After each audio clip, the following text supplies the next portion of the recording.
We're now 2 full weeks into the NFL season, and the league has been full of excitement and heartbreak for fans so far.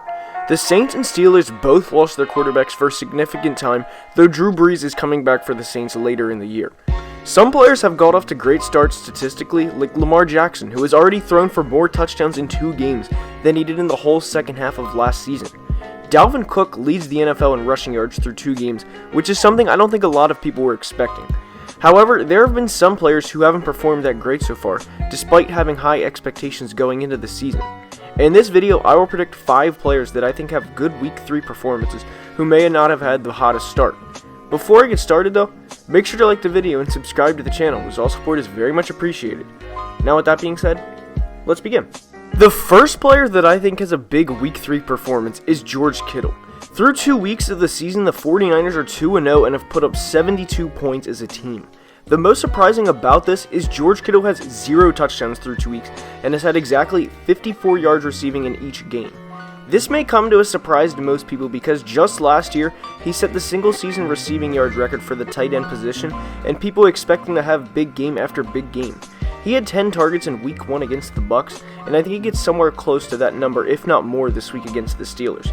Just last week, we saw Will Dissly of the Seahawks have 2 touchdowns on this defense, minus their new addition in Minkah Fitzpatrick. I think the 49ers will not only beat the Steelers without Big Ben this week, but George Kittel will have both his first 100-yard game on the season and his first touchdown of the season. Moving on to the next player that I think has a big Week 3 is Bucs wide receiver Mike Evans. Mike Evans has 6 catches for 89 yards through the first 2 weeks of the 2019 season.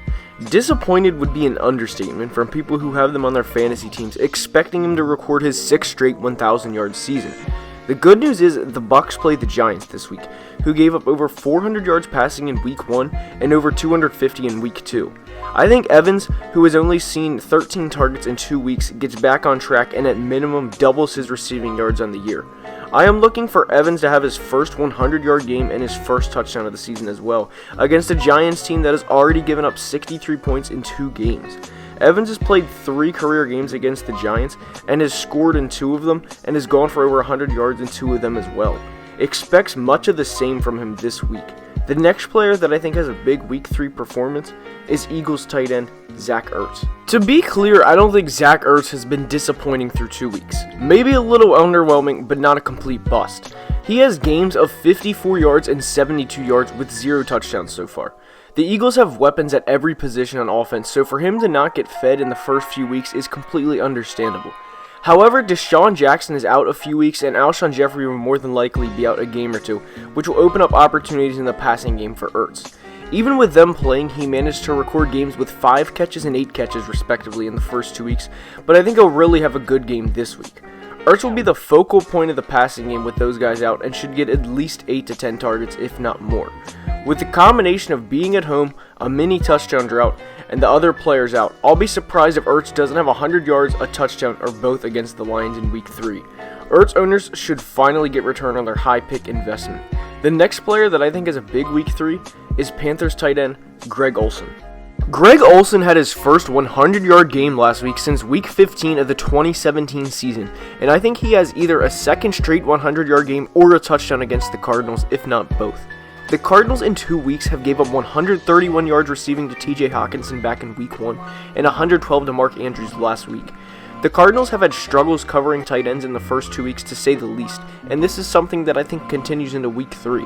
Whether Cam Newton plays or not, I think Olsen will undoubtedly get his share of targets. If rookie quarterback Will Grier gets his first career start, I would imagine that he will lean on Greg as a safety valve, knowing that he has been in the NFL since Grier has been in middle school. I will be shocked if Greg doesn't get at least 8 to 10 targets this game, knowing how bad the Cardinals have been at covering tight ends through 2 games.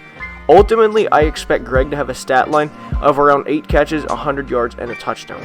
The final player that I think has a big Week 3 is Chargers wide receiver Keenan Allen. Keenan Allen is 6th in the NFL in receiving yards through 2 games, and I think he'll move into the top 3 after 3 games. The Chargers play the Texans in Week 3, who gave up 370 yards through the air back in Week 1 to Drew Brees. While they improved significantly last week, giving only 213 yards, I will go out on a limb here and say that Philip Rivers is a better quarterback than Gardner Minshew, and fantasy owners should expect more from him than Gardner. Not only that, but I'll go out on another limb and say that Keenan Allen is a better receiver than any receiver the Jags currently have. Allen has 25 targets through 2 weeks, and there's no reason to think this will slow down against the Texans and that Keenan can't get his second 100-yard game of the season in 3 games. I don't think the Texans' secondary is all that great, and I think Phillip and Keenan will look to exploit that all day long. My stat line prediction for Keenan Allen is around 9 catches for 120 yards and a touchdown. That's all I have for today's video. I hope you enjoyed, and if you did, please like the video and subscribe to the channel. Again, thank you for watching, and have a great day.